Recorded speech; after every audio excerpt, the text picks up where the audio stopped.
You know, if you watched the game last night, there are probably a lot of things you'd expect me to talk about, like why did this fake fail? And it's either one of two things. Either A, they assumed that number 8 was not going to be there, or B, the personal protector getting stopped up a bit at the line of scrimmage threw off the timing so we couldn't get to the first down depth to make us a jump ball for the first. My bet's on A, but that's not what the vid's about. You also could have thought it was about Tommy Townsend hitting nothing but pure mortar shots all day, as he averaged over 50 yards a punt, and both of his open field spirals went over 50 yards in the air, and both had over 5 seconds of hang, as he ensured that Kevontae Turpin would do nothing except be a great kickoff return man, which could have been another thing you would have expected, but it's none of those things I'm going to talk about, because I am going to talk about the fact that Brandon Aubrey is simply not a human being, okay? Okay, so we can define the freakiness of his kicks by a couple different things, like maybe how he knocked through a 53-yarder, which at one point, you guys might not remember this, used to be like an actually impressive kick for kickers. Now, it's just so frequent that people really don't pay it much attention, and it's due to guys like Aubrey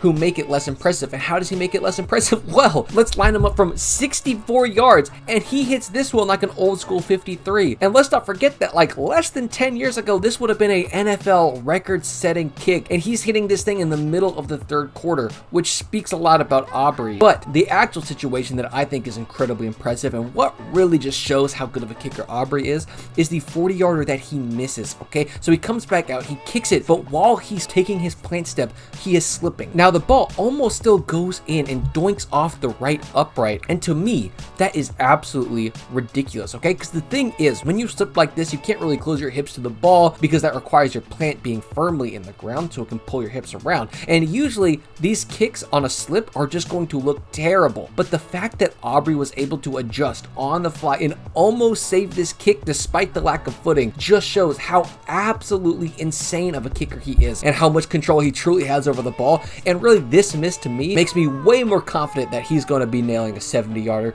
than the 64-yarder that would have been good from 71, because his touch on the football is unreal. And I just think it was underappreciated how close he was to making this play happen. He slipped. Yeah, he sure did.